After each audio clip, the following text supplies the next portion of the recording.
Krishna, Krishna Krishna, Hare Hare, Hare Rama, Hare Rama, Rama Rama, Hare Hare.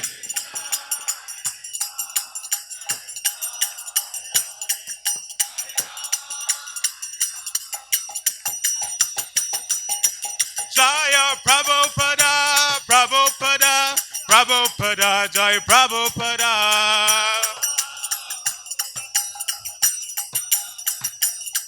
Jaya Prabhupada, Prabhupada, Prabhupada, Jaya Prabhupada.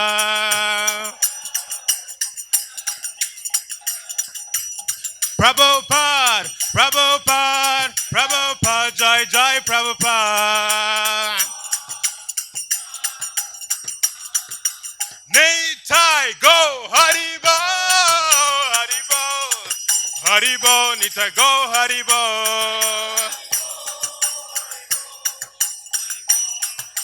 Nitai go Haribo, Haribo, Haribo, Nitai go Haribo.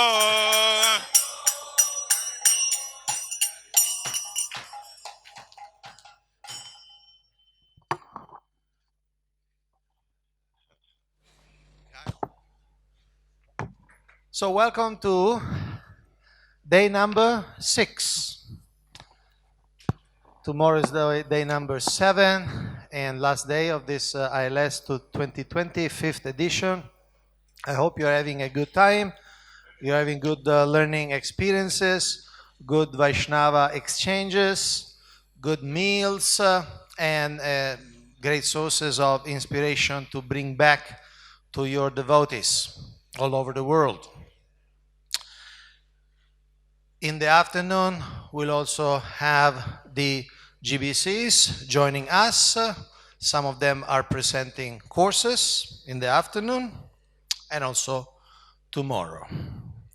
So, without further ado, I want to introduce His Grace Gopal Bhatta Prabhu, who will present about the charter model part 2. How many of you were here yesterday morning for part 1? Okay, so almost all of you. So as it was presented, the GBC unanimously passed a statement last October in Tirupati saying that they encourage the GBC organizational development to communicate the directions, the details of the charter model idea to receptive and relevant audiences. And certainly you are among the most relevant and most receptive. Ladies and gentlemen, Gopal Bhatta Prabhu. Hare Krishna.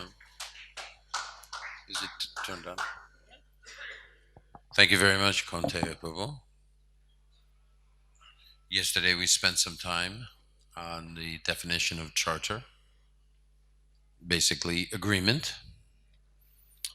And we are going to talk first about freedom within boundaries. So, what leader does not want some freedom?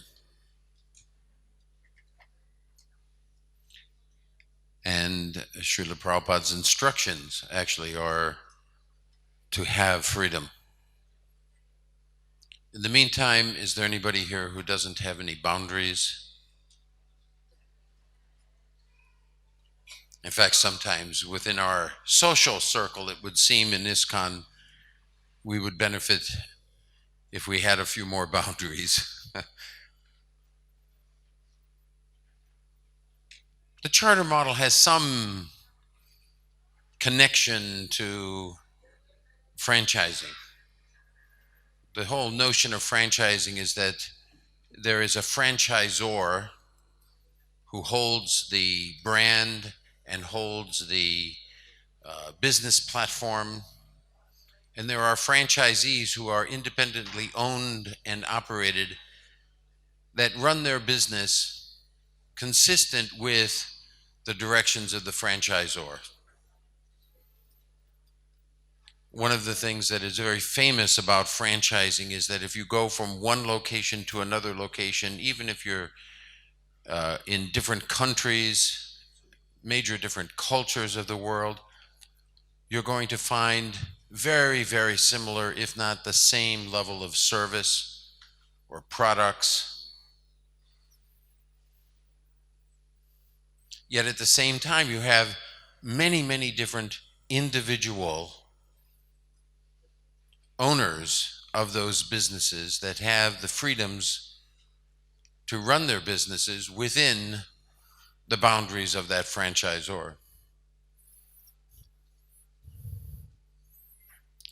We really like this statement, freely, but conjointly, and we like it because it came from Srila Prabhupada.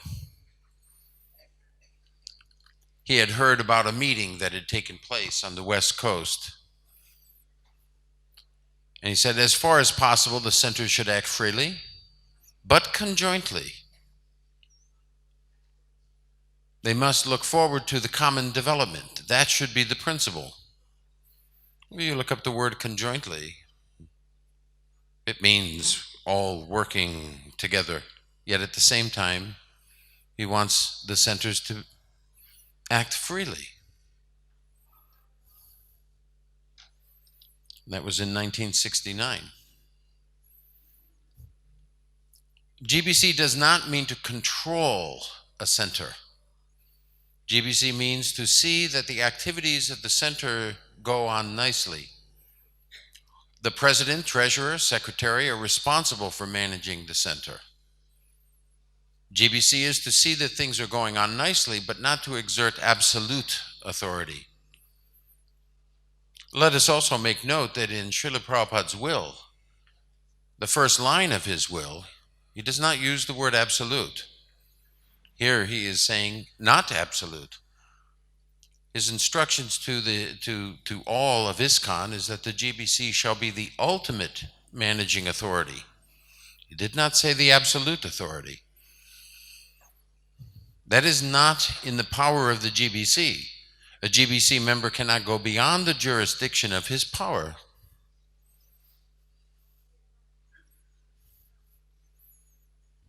Yet again, he is saying, obedience is the first law of discipline.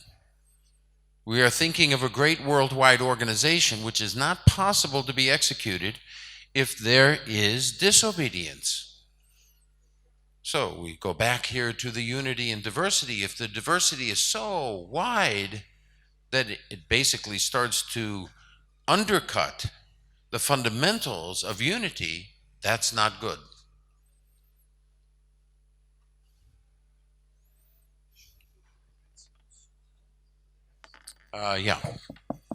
So that's the part that we missed yesterday. I'm going through it a little bit quicker today. But one of the fundamental principles of the charter model, therefore, is freedom within boundaries. Let us agree, bringing in yesterday's part one, that we should make our agreements explicit. But as we make those agreements explicit, let's be clear that we set boundaries for ourselves, that we agree not to go outside those boundaries, yet at the same time, within those boundaries, there should be freedom. That's one of the fundamental principles of the charter model. So, we're now today going to go through all of the fundamental notions of the charter model, not in great detail, but enough for everybody to get a good picture of it. And this starts with the principles of world organization and the charter model. Number one is demonstrating loyalty to Srila Prabhupada's teachings, mood, and vision. Aiding the fulfillment of the 7 purposes of ISKCON. The 7 purposes of ISKCON are fundamental to everything that we do. It would be very good if you were a leader. You have so many verses of Bhagavad Gita and Srimad Bhagavatam in your mind. You can recite them at class. It would be very good if everybody could recite these seven purposes. If you're a leader, for that matter, it'd be good if every member knew them. They are very much fundamental to this movement. So whatever structures we come up with have to be tied to the fundamental loyalties to Srila Prabhupada's overall mission and vision. The GBC, they must act like me.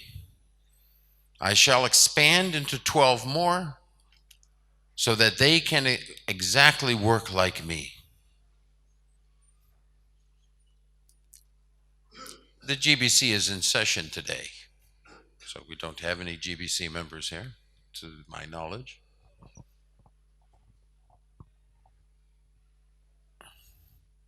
It's a pretty tall order.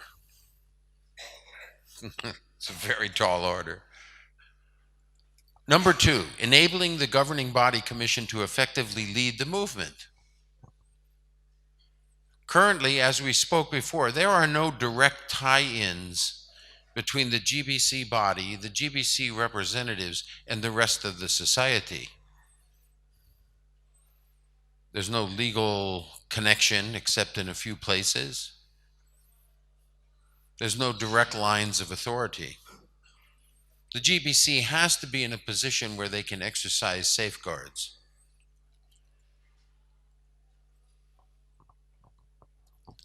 I doubt whether an awful lot of people know that ISKCON internationally does not own the marks of ISKCON for the entire country of Colombia. Alanath, what's his other name? Paramadwaiti Maharaj decided that he didn't want to be part of ISKCON. He had the name legally registered to him, and that mark has been with him since 1986 or something, 90 something, long time ago. We, this movement, can't go into Colombia and say we are ISKCON.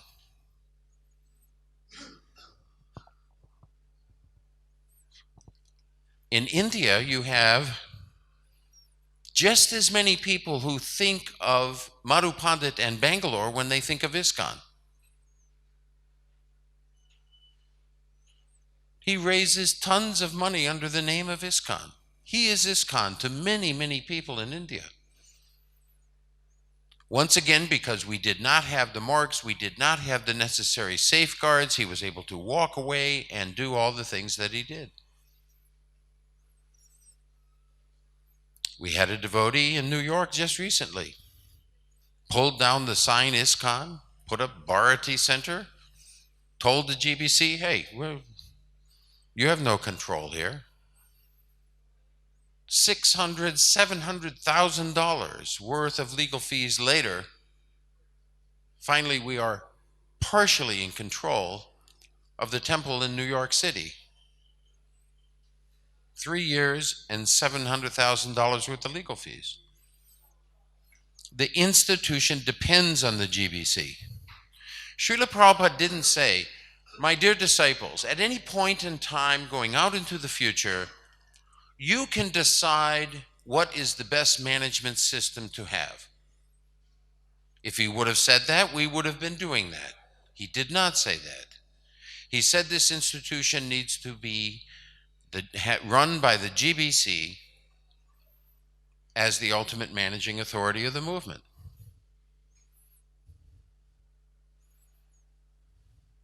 And this is a room conversation on November 6th, 1977, just 8 days before the departure of His Divine Grace. Number 3, principle number 3, promoting freedom within boundaries. We spoke about this. Please try to maintain the philosophy of unity in diversity. That will make our movement successful. There's no question there's a fair amount of devotees that when I say we've got plenty of diversity but not enough unity, they have a tendency to disagree. Because after a year, 5, 10, 20, 30 years of virtual freedom with no boundaries, they have become very much accustomed to that. They still feel the sense of belonging. There's no question of that. There's no criticism of that. But there is no actual power of unity. Number 4, establishing effective, scalable, replicatable systems and processes. Whoa. What does that mean?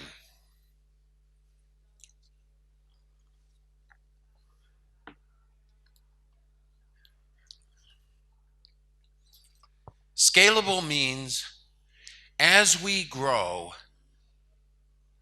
we are still all in control.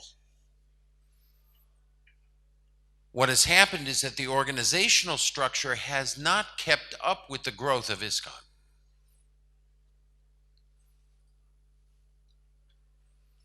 A study was recently done 2 years ago by Govardhan Prabhu, who was then the regional secretary of South Africa and the BBT trustee for Africa. He's recently been given the distinction and the position of GBC. His study, though a little bit incomplete because he couldn't get enough data, because a lot of people didn't have enough data to give him, but that's beside the point, indicates that there may be as much as $30 million a year flowing through our society that is totally unaccounted for. That is an example of not having the effective systems and replicatable as we grow.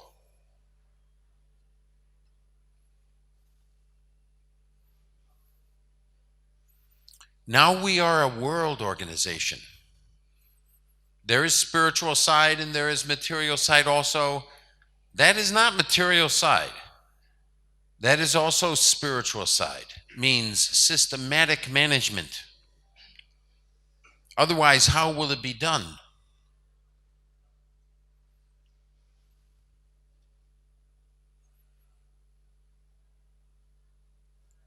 Number 5 is fostering the growth of qualified leaders and their care.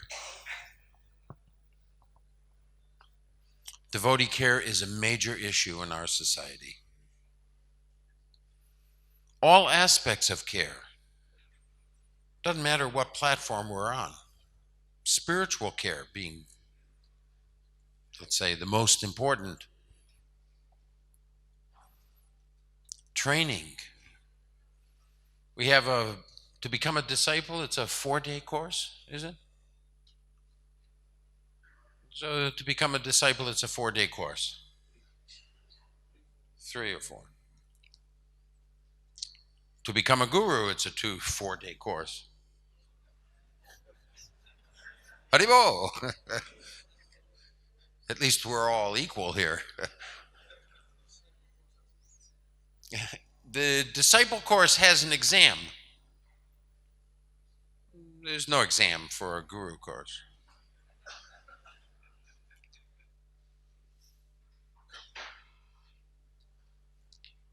How many people, raise your hand, have health care, good health care program?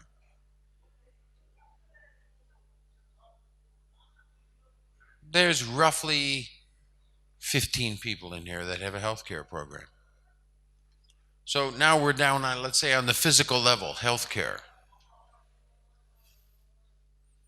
A major struggle. So whether we're at this level of the physicality of ourselves or whether we're at this highest level of spirit soul, we need more care. If we simply go on expanding and there are no qualified men to lead, then everything will be spoiled eventually. The other day we talked about 2.04%. The percentage of people, devotees, Srila Prabhupada's original disciples that ended up becoming spiritual masters. We brought that number forward and said, well, there'll probably be 4,000 gurus 30 years from now. Let's take a look at the leaders that we need. Right now, there are at least 5,000 leaders in ISKCON. Moving out into 30 years, this organization is going to need 30 and 40,000 leaders. How are we going to do that? How are we going to make sure that the quality of that leadership, as we grow, continues to be at the standard? And in many cases, we might not be at that standard today. How are we going to get it to that standard and keep it to that standard without the appropriate structures? Number 6 is possessing clear roles, responsibilities, organizational identities, and lines of authority.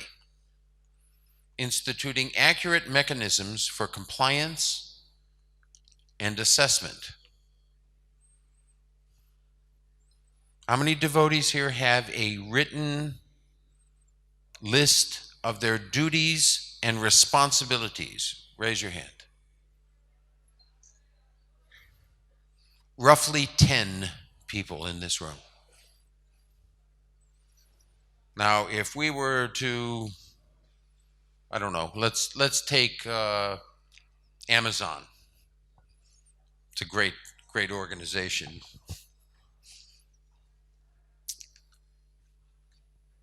How many packages have I had delivered from Amazon so far since I've been here? About 30 or so. Every morning we decide that we want something else, we order it, it comes the next day, it's fantastic, okay? Do you think that that is all going on without people having duties and responsibilities clarified? No way.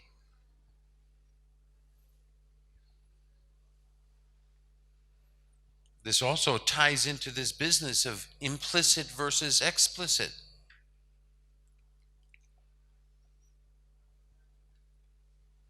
How many devotees, raise your hand, are a temple president in here?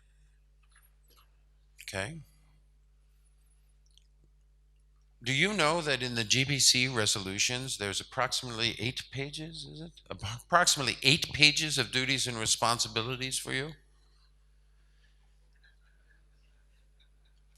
Have you ever read them?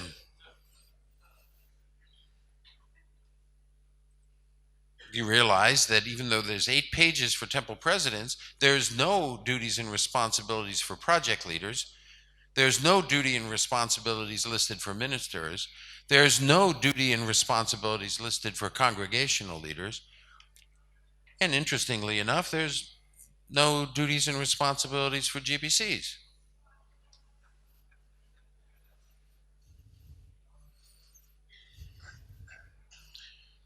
Is there any accountability for anybody here? Is anybody really accountable? Who are you? You're accountable to Srila Prabhupada? Oh, here we go. I'm not sure what you said, but this is not interactive. This happens to be a little bit didactic, so I apologize. Not able to entertain your comment. I'm sure it's important, though. Your statement about Brahmananda, that he is a wonderful devotee, is 100% agreed by me. He is in charge of the New York Center, and therefore, if proper obedience is not given to him, it will be impossible for him to manage the temple affairs in the temple, manage the affairs of the temple.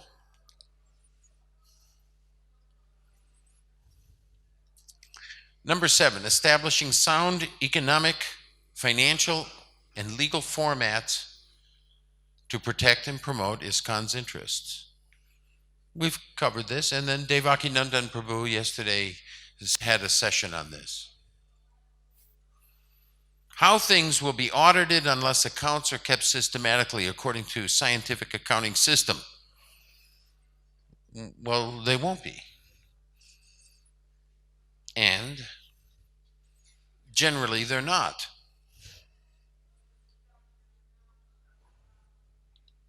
Number 8, creating a shared knowledge-based learning system, organization. Pancharatna Prabhu has a seminar on this.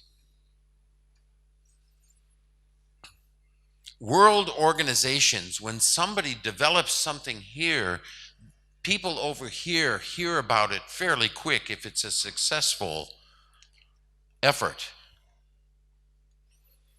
We have no sharing except for the occasional people that we know.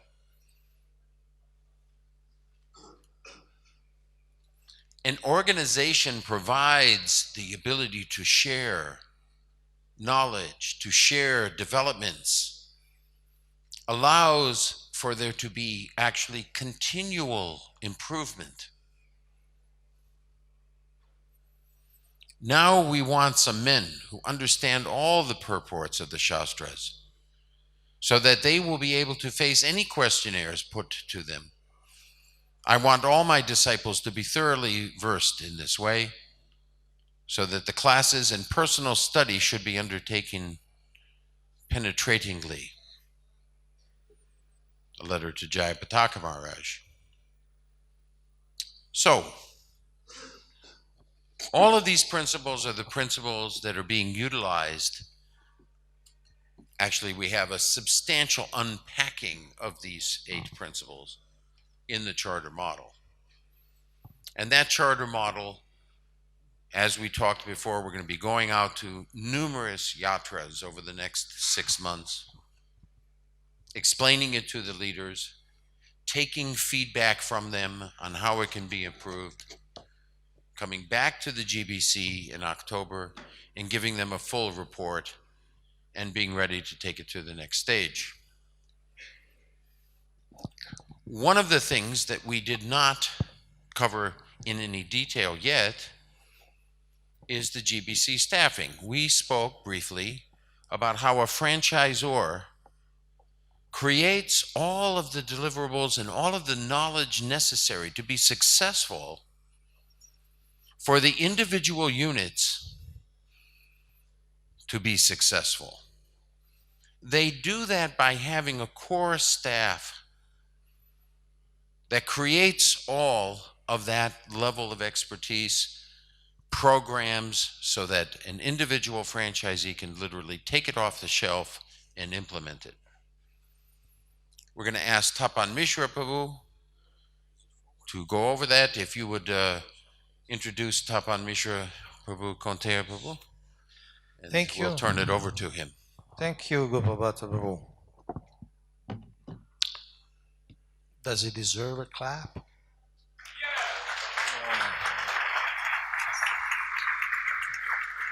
Just wondering. Tapan Mishra Prabhu is a truly magnificent addition to the circle of service in the GBC. He's serving in so many roles. He's the executive director for the ISKCON Ministry of Education. He's also the GDO director, the director supervising all global duty officers. All global duties officers report to him. He's also a member of the GBC Organizational Development Committee. He's also a member of the GBC Nominations Committee. And he has a very outstanding past in the professional field. He was directing investments of billions of dollars, billions with a B, for a country in the Middle East.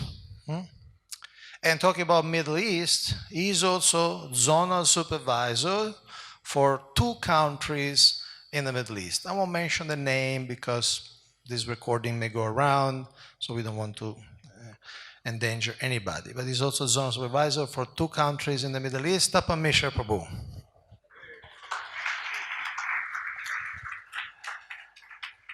Hare Krishna. When I was asked to present a talk today, I was meditating on what would I like to talk about. And I felt that I must talk about Srila Prabhupada.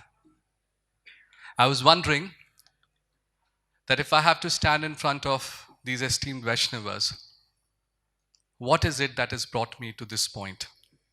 And I was thinking that it was Srila Prabhupada's Leelamrita.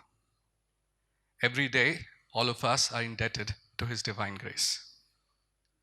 If we want to develop something within ISKCON, we must try very hard to understand what is the personality of Srila Prabhupada and how would have wanted us to develop it. So I'll request you to please chant the invocation of His Divine Grace with me. Namo Vishnupadaya Krishna Prishtaya Bhutale Srimate Bhakti Vedanta Swami Iti Namine Namaste Saraswate Deve Gauravani Pracharine Nirvishesha Shunyavadi Paschatya Deshatarine. Srila Prabhupada, he was the greatest spiritualist who ever walked on this planet in the recent history of this world. He was and is the greatest leader which continues to inspire all of us to dedicate our lives to this movement. If we talk about entrepreneurship, he was the greatest entrepreneur. And the first picture that I presented to you was a testimony of his entrepreneurship. He was the greatest visionary, and his vision spanned across the world.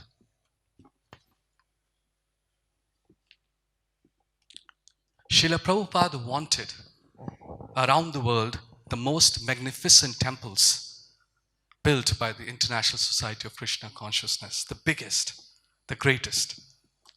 When he was present, he inspired his disciples to associate then with the people who were moving the world. This is what he wanted this movement to undertake. In fact, he wanted that the holy name of chanting Hare Krishna, Krishna Krishna, Hare Hare, Hare Rama, Rama Rama, Hare Hare be chanted in every town and village. He came here to fulfill the prophecy of Chaitanya Mahaprabhu.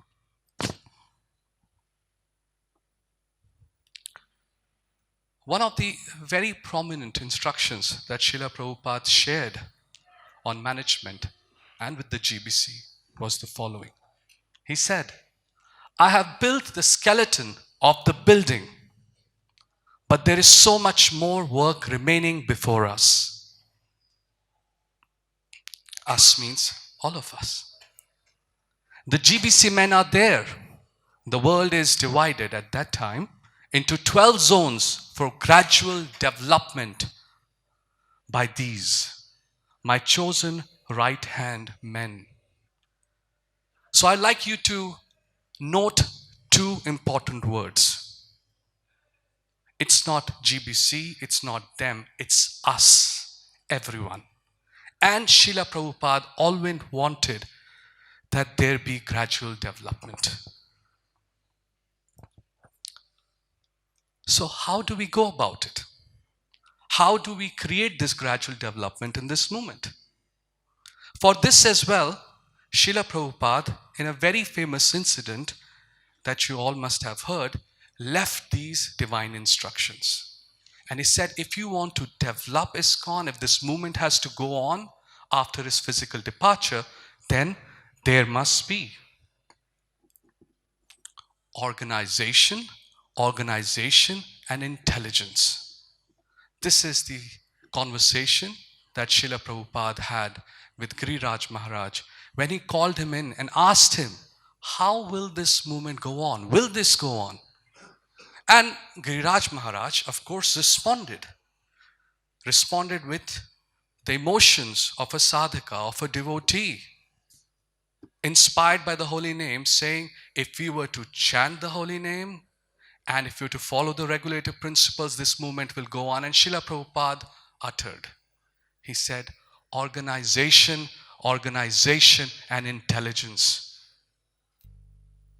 Not organization for the sake of organization, not to create bureaucracy, but to fulfill that order of gradual development by us.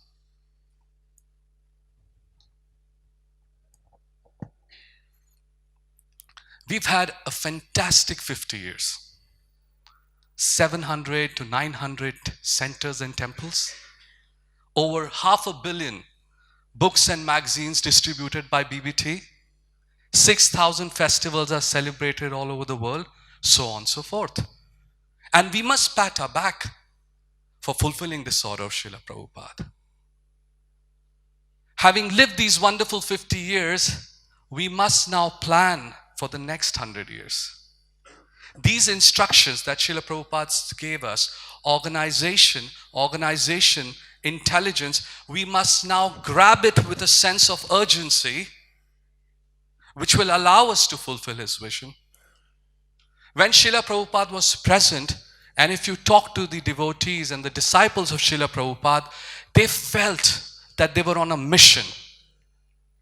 Every single day, they felt they were in the battlefield to spread this movement.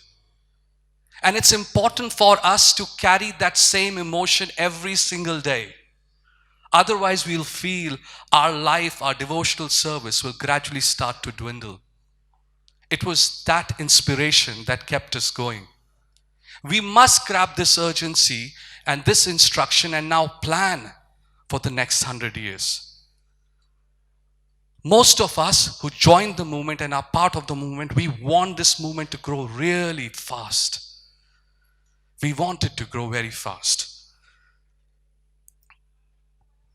And what do we want to achieve? What do we really want to achieve? We want ISKCON to be the biggest spiritual organization in the world. And nothing short of it. Often we are thinking, okay, we are going to make 5 temples here, 10 temples there. But if we want to be a world religion, if we really want Prabhupada's instruction every town and village, then for that we must be the biggest spiritual organization in the world, because there is none like that which is in every town and village.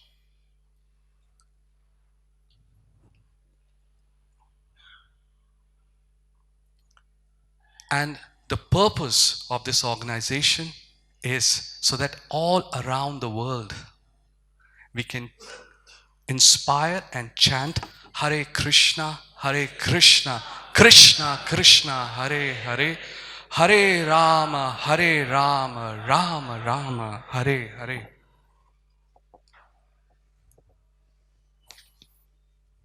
Leadership, and all of you are leaders within ISKCON, is defined as an ability or capacity to turn a vision into reality. So the onus of turning this vision into reality lies upon every one of us. The servants of the GBC body and your servants here, the Organizational Development Committee, has been working for several years in discussion with the GBC body and deliberating on how can we turn this vision into reality.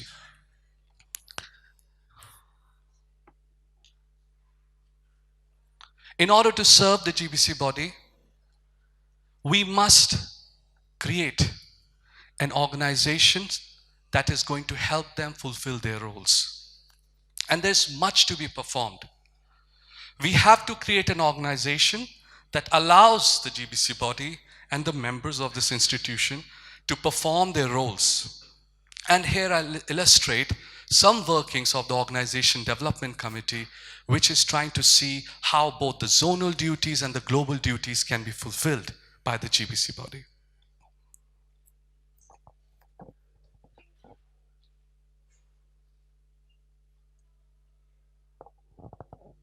That deliberation over several years, trying to identify if we want to turn this vision into reality, how must we assist? What can we do?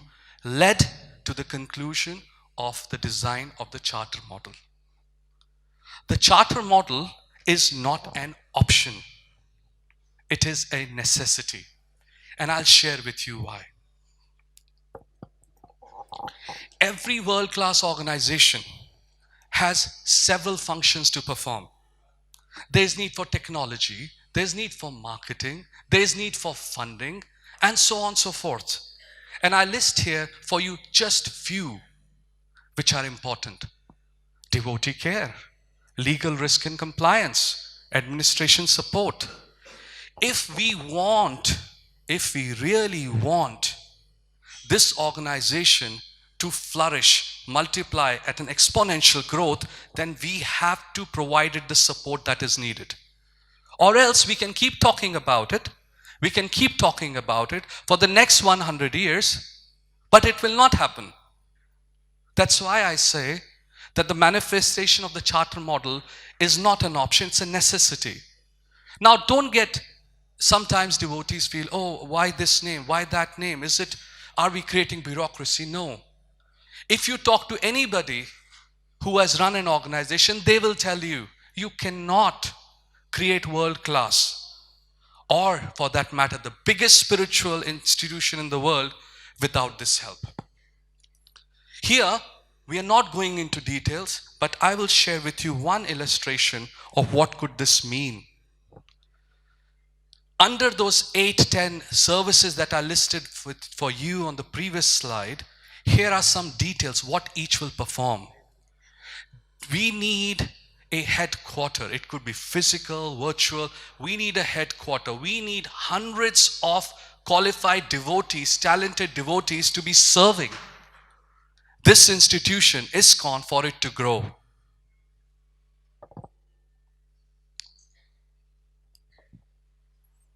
Not to create bureaucracy. If we were to accomplish this, it will take us a few years, but we're on track.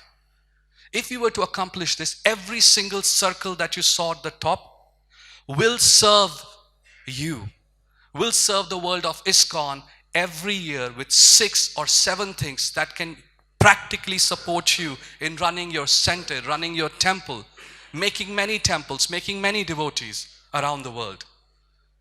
It is going to provide what we call as shared services. Not everybody has to keep designing their temples and spend money with the architects. We don't have to, buy licenses for software in every part of the world. We could have an enterprise-wide license. We could have designs for temples, which if you have a small plot, a medium plot, or a large plot, at least you can get the basic design if we had that system. And that is the approach that we'd like to take. This growth is going to help each one of us individually in raising our consciousness and also collectively in being able to penetrate every town and village. Now, what I've shared with you is not mere words.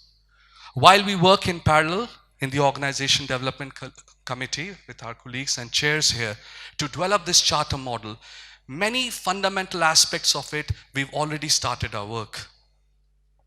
And I'd like to share one with you.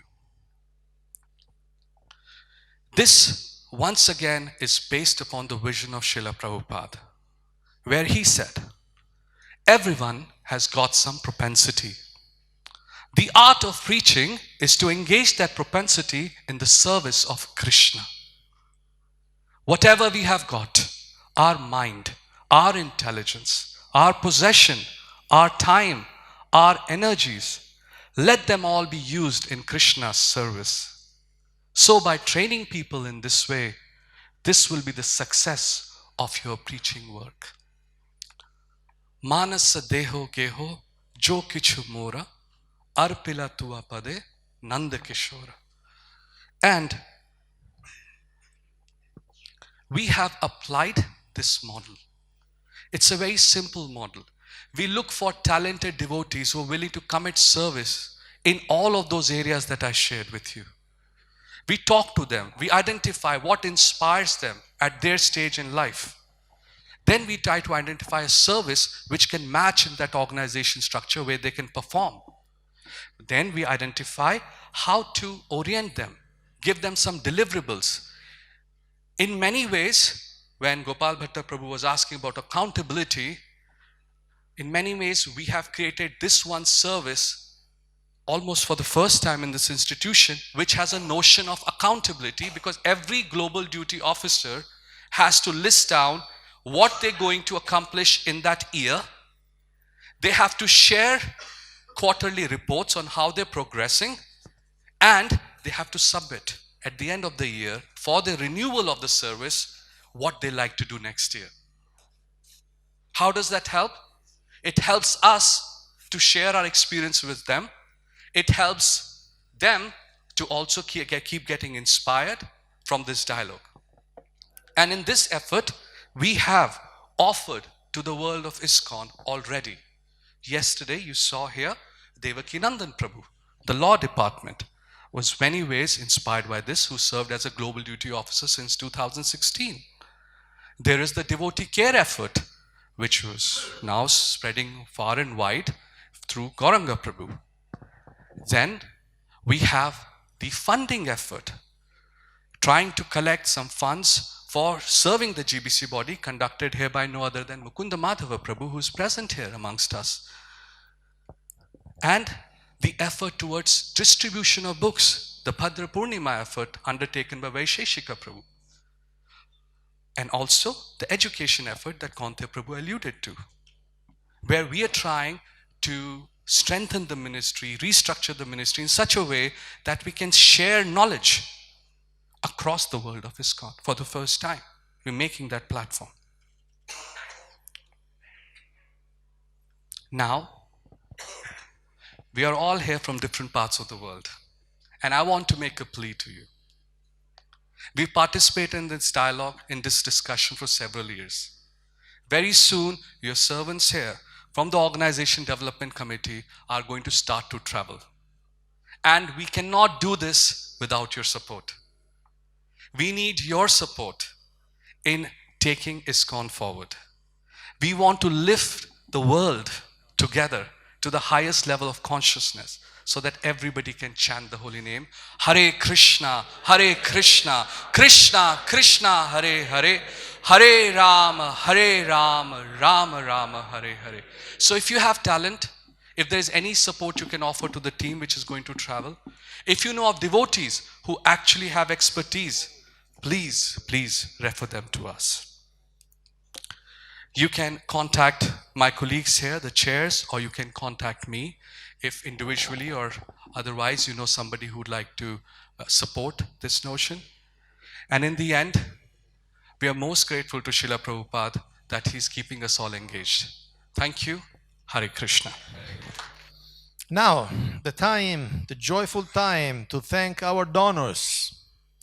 We have from Taiwan a couple who donated $5,000 for our prashada.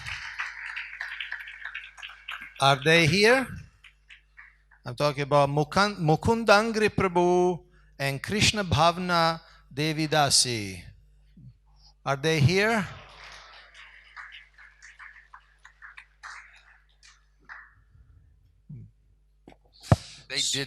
They did not want to come up to the stage. They did not want to. Their humility was such that they did not want to come up. But of course, these devotees were inspired by all of the fundraising talk that we've had, and particularly wished to support their Chinese colleagues in the colleagues not being able to come. So we very much appreciated it. We still look for more donations. This was a big one, $5,000 coming from the ILS community. Go ahead.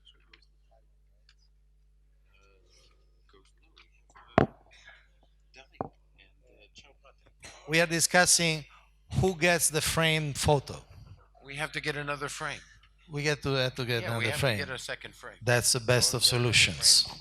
So we have other donors, because as you know, it's not only the prasadam, there is a lot of shortage for the fact that Chinese devotees didn't come. So we want to very gratefully thank ISKCON Delhi. Then ISKCON Chowpatty, Mumbai, Shri Radha Gopinath Mandir, and also ISKCON Singapore. So we have here, you want to, the, what's it? We have Keshava Chandra Prabhu from Shri Radha Gopinath Mandir, Chowpatty, Mumbai.